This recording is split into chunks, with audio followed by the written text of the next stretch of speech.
Hola, ¿qué tal? Espero que estemos bien. Eh, la clase de hoy va a versar sobre la justicia de la norma. Esta presentación está basada en el libro Teoría del Derecho del maestro Rodolfo Vázquez. Dijimos al principio de última parte del bloque de normas que los juicios de eficacia, que es la primera de las cualidades que vamos a encontrar en la norma, son empíricos en virtud de que mediante ellos se expresa el grado de ajuste entre las conductas que despliegan en el plano fáctico o de los hechos y las prescripciones que tiene la norma contenida. Los juicios de eficacia entonces se refieren, como habíamos visto anteriormente, a la experiencia, ya que ellos nos indican en qué medida se cumplen las conductas que vienen ordenadas por normas de derecho. Más adelante afirmamos que los juicios de validez son objetivos, pues en ellos no se hace un contraste entre normas y realidades, como en el caso de los juicios de eficacia, sino que se hace un contraste entre normas como enunciados abstractos, prescindiendo de cualquier vinculación que tienen estas con los hechos. El día de hoy nos ocuparemos de los juicios de justicia, para lo cual empezaremos por decir que no se trata de juicios empíricos ni de juicios objetivos, debido a que para predicar la justicia de una norma no se acude a la experiencia para averiguar su grado de cumplimiento ni se le contrasta con otras normas. Quien califica como justa o injusta una norma se basa en los valores, entendiendo los valores como aquellas cualidades que se predican de ciertas cosas, personas o acciones y que además presentan las características de polaridad y jerarquía. Por eso, los juicios de justicia son valorativos. ¿A qué nos referimos con esta definición? Con esta definición nos referimos a que las cualidades de las cosas, de las personas o de las acciones van en función de un conjunto de valores que tienen determinada una sociedad. No es la misma eh, una sociedad como la nuestra que una sociedad en la que los valores sean diferentes y que van en función de la moral que comparten algunos grupos sociales. Si nosotros queremos definir el concepto de justicia a través de características de polaridad como lo bueno, lo malo, lo mejor, lo peor, pues tenemos que entender dentro de nuestro sistema de valores qué es bueno y qué es malo. Y también vamos a tratar de entender que nuestro mismo sistema de valores va a tener jerarquía de los valores que están por encima de otros. Voy a dar un ejemplo práctico. En algunas comunidades del Medio Oriente, eh, el- la infidelidad de las mujeres es castigada con apedrearlas y matarlas a pedradas. Es una situación que en nuestro sistema de valores es inconcebible. Sin embargo, para ellos pues, es más, en su escala de valor es peor la infidelidad de las mujeres, porque de los hombres no dicen nada de eso, ¿no? Entonces, no tratan a los hombres con la misma igualdad que las mujeres, pero su sistema de valores. Entonces, la infidelidad es en una escala peor que la muerte que puede causarte el hecho de cometerla. Entonces, su escala de valores está determinada por preferible la muerte que la infidelidad. Y su escala de bueno y malo, pues también va a estar determinada por la cultura, los valores que esa cultura está generando en esa comunidad. Entonces, no podemos decir que algo es bueno y malo de una manera definitiva, sino que tenemos que apegarnos a estas características de polaridad y de jerarquía en función de los valores de la sociedad que está en la situación en la que esas cualidades se están predicando a las cosas, a las personas, o a las instituciones, o a las acciones, ¿no?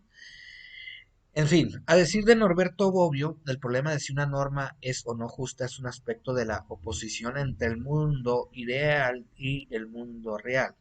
Es decir, el mundo de las ideas, de lo que nosotros concebimos como lo que debe de ser, y el mundo de la realidad, que es el mundo de lo que es, entre lo que debe ser y lo que es. Entonces, volvemos a ese debate que tuvimos unas semanas atrás, en las que hablábamos de qué es el ser y qué es el deber ser, ¿no? Norma justa es lo que debe de ser, norma injusta es lo que no debería de ser. De esta manera no podemos tampoco nosotros determinar que todas las normas son justas y aplicar el mismo principio de justo e injusto solamente porque una norma sea válida o que una norma sea eficaz, ¿no? Entonces podemos tener dentro de nuestro sistema normativo muchas normas que no sean justas porque estas normas de alguna manera se salen de las cualidades que para nosotros deben de tener aquellas cosas, personas o acciones para poder determinar dentro de esa escala de bueno, malo, mejor, peor, sean justas o sean injustas, ¿no? Entonces, plantear este problema de la justicia o de la injusticia de una norma equivale a plantear también ese problema de la correspondencia entre lo que es real y lo que es ideal, lo que está en la percepción interna de las personas y lo que sucede realmente en el exterior. Decir que una acción o una institución puede ser objeto de un juicio con arreglo a ciertos valores presupone que esos valores pueden ser aprehensibles racionalmente, es decir, que tenemos una conciencia clara de el sentido positivo, negativo de los valores que estamos predicando. Así, un juicio de justicia va a llevar implícita la asunción de que sí es posible justificar de forma racional los juicios de valor como aquellos en que se predica que algo es bueno o es justo, es decir, que los valores sí pueden ser conocibles, cognoscibles por la razón. De este modo, todas las teorías racionales de la justicia se inscriben en lo que se denomina cognoscitivismo ético, según el cual los valores están al alcance del conocimiento humano. La contraparte del cognoscitivismo ético es la vertiente del pensamiento conocida como escepticismo ético, el cual postula la tesis de que no existen procedimientos racionales para emitir juicios valorativos, sino que estarían cargados a la emoción. Si se responde afirmativamente a la pregunta acerca de si es posible conocer los valores que sirven de soporte a los juicios valorativos, como lo hacen las teorías cognitivistas, entonces se impone la necesidad de determinar cuáles son estos valores que permiten caracterizar la justicia o bondad de nuestras acciones e instituciones. En sentido normativo, la norma válida prescribe lo que debe de ser. En cambio, lo que debe de ser en términos de justicia es lo que se va a pegar a los valores y no a la norma. Entonces, no hay que confundir el deber ser normativo y el deber ser de la justicia. Por eso hay normas que no son justas, porque en el deber ser de la norma hay que hacer lo que dice, eso es lo que debemos de hacer, ¿no? Pero en el sentido de la justicia a lo mejor no es justo, no es el deber ser desde el punto de vista de la justicia. Puede que sean compatibles y que el deber ser de la norma sea el mismo deber ser de la justicia. El momento en que el deber ser de la norma y el deber ser de la justicia son compatibles, entonces estamos hablando que comparten los mismos valores, la norma y la justicia. Quien emite un juicio de justicia no intenta definir tampoco qué significa bueno o malo, no está definiendo qué es justo, qué es injusto, sino que su propósito es determinar qué acciones o instituciones son buenas o justas, teniendo como parámetro algún valor o algunos valores. Los valores que pueden servir para ser cotejados con acciones o instituciones con el fin de obtener un juicio de justicia son tantos como los que podemos conocer a partir de una revisión más superficial de la historia de la filosofía moral y política. Veremos las teorías teleológicas y deontológicas abonando todavía un poco más a este discurso filosófico entre el ser y el deber ser. De acuerdo con Carlos Santiago Nino, las teorías de justicia, es decir, las que postulan valores para caracterizar la justicia de nuestras acciones e instituciones, pueden clasificarse en dos grupos principales. el de las teorías teleológicas por una parte y el de las teorías deontológicas por otra.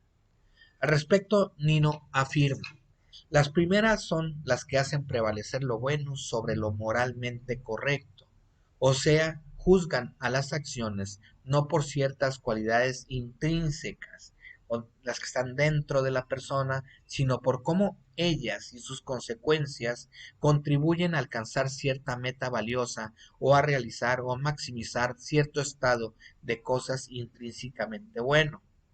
Las teorías deontológicas, también llamadas formalistas, dan, en cambio, prioridad a lo moralmente correcto sobre lo bueno, juzgando principalmente a las acciones por sus cualidades intrínsecas que las hace objeto de derechos y deberes y sólo tomando en cuenta su contribución a satisfacer ciertos objetivos valiosos dentro del marco de tales derechos y deberes. ¿Qué significa? Bueno, significa que las teorías teológicas, ¿sí?, juzgan las acciones como justas o injustas en función no de la pretensión de quien realiza la acción, sino del resultado. Es decir, puede que las intenciones que tenga sean malas, sean perversas, pero con ellas di como resultado algo que contribuyó al bien de la sociedad. Entonces, teológicamente es justa.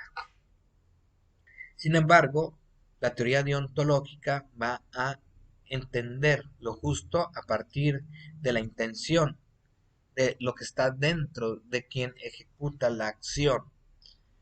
Les voy a dar un ejemplo hipotético en el que yo veo pasar a una persona, es una persona que me hizo un daño y pues yo me voy a vengar de la persona. Entonces, mi intención es la venganza. Yo saco un arma, le disparo y en el momento en que le hago el disparo se va atravesando un asesino serial que está a punto de matar a un niño. Yo con mi disparo mato al asesino y no a la persona que yo quería matar. Desde el punto de vista teológico, fue una acción justa la acción que yo realicé, porque un bien, generé un bien desde la perspectiva de los valores de mi sociedad, pero desde el punto de vista de la teoría deontológica no fue justo, porque la acción iba encaminada por parte de mi cualidad intrínseca a matar a otra persona inocente. Entonces, justo o no justo, pues de acuerdo al punto de vista de la teoría teológica o la teoría deontológica. Lo vamos a explicar más adelante, en la siguiente presentación, ¿no? En otras palabras decimos, mientras que las teorías teleológicas juzgan la justicia de las acciones en relación en razón, perdón, de la contribución de ciertos fines. Fin. En las teorías deontológicas, la justicia de una acción no depende de los fines de los que se conduce, sino tan solo de que se ajusten a los valores que las distintas teorías deontológicas postulan. Así, de acuerdo con una valoración deontológica, una conducta que se aparte de ciertos valores, por más que conduzca a fines valiosos, no puede estimarse justa. En otra oportunidad, a propósito de la aplicación de la dicotomía planteada por Max Weber entre ética de la convicción y ética de la responsabilidad a una teoría de la sanción, ahorita les voy a explicar también la dicotomía de Max Weber. A una teoría de la sanción, Ulysses Mill señaló algunas características que bien podía servirnos aquí para diferenciar las dos teorías aludidas. Mientras para las teorías teleológicas lo debido de una conducta se encuentra determinado por las situaciones exteriores dadas de hecho en cierto momento a las que se espera que se produzcan en el futuro, Para las teorías deontológicas, lo debido de una conducta nunca se encuentra determinado por las situaciones externas, sino por las condiciones internas del sujeto que emite un juicio de justicia. La distinción entre teorías teleológicas y deontológicas nos habla de cómo las diferentes teorías de justicia afrontan el problema de la relación entre medios y fines, pero poco a poco nos va a decir acerca de cuáles son los valores que conforman y dan sustancia a las teorías que se ubican dentro de una y otra clasificación. Pero ocuparnos a describir o siquiera de mencionar los distintos valores que informan las teorías de justicia es una tarea que va a superar por lo pronto nuestras pretensiones. Bien, voy a cerrar la plática de hoy con una breve explicación de Weber y la Gesundheitstätigkeit y la Verantwortungstätigkeit, que es en alemán lo que hablamos de la misma cuestión teleológica y deontológica, ¿no? Dice Weber en su teoría sobre la Gesinnungsethik y la Verantwortungsethik que las cualidades de un funcionario, dice, la obediencia a las instituciones, la subordinación de la persona al cargo, le van a incapacitar objetivamente para la política, dice él, donde toda actividad gira en torno a la lucha por el poder. Él está describiendo al político y está hablando de del político, ¿no? Entonces, todo esto va a girar en torno a la lucha por el poder, el liderazgo político y el ejercicio de la responsabilidad. Entonces, aquí se refiere Weber a la responsabilidad de quien toma las decisiones. Entonces, Weber empieza a hacer una tipología y distingue dos tipos de ética política, una de la cual va a ser considerada como la del político y la otra va a ser precisamente la del político democrático. Distingue efectivamente entre una ética basada en las convicciones de conciencia o interiores, ¿sí? Y otra basada en la evaluación de las consecuencias de las acciones. Entonces, desde este punto de vista, va a encontrar que la Gesinnungsethik mueve al individuo a perseguir determinados valores, ideales de una manera absoluta, sin condiciones, con independencia de las posibilidades reales que tengan estos ideales de ser realizados en la situación social, determinada e independientemente a sí mismo de las formas que tenga que adoptar la acción política para lograr la realización de esos ideales. Un ejemplo de esto, y a mí siempre se me viene a la mente cuando habla Weber de estos dos tipos de éticas, es Martín Lutero. Martín Lutero rompe con el predominio de la iglesia cuando se genera el protestantismo, ¿no? Martín Lutero es un convencido de que la iglesia está tomando las enseñanzas de Jesús de una manera en la que no se deberían de tomar.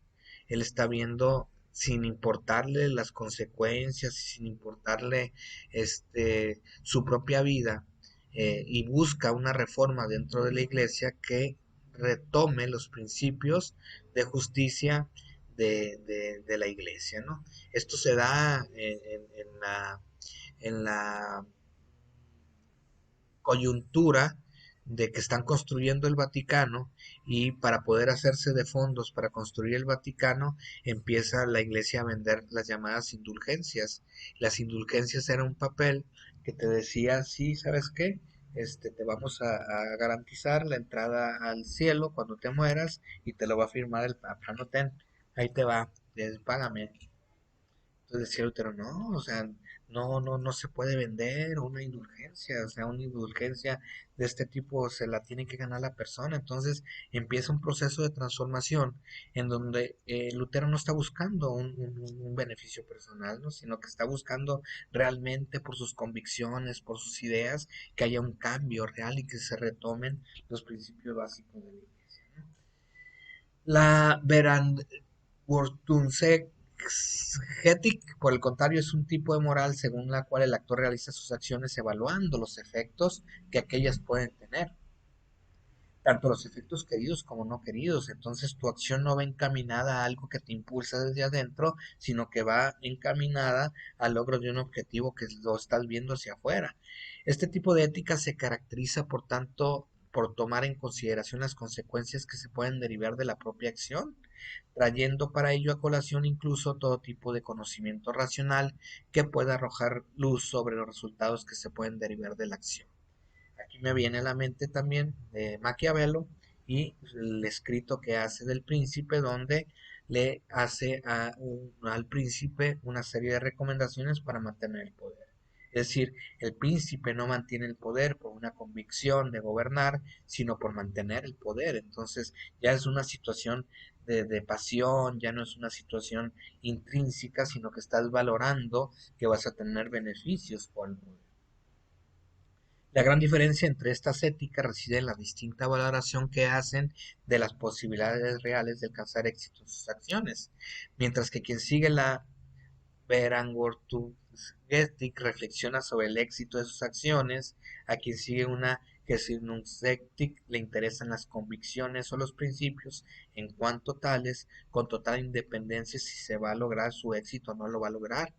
A este último le interesa la llama de las convicciones puras y busca acciones, aunque solo puedan tener un valor testimonial.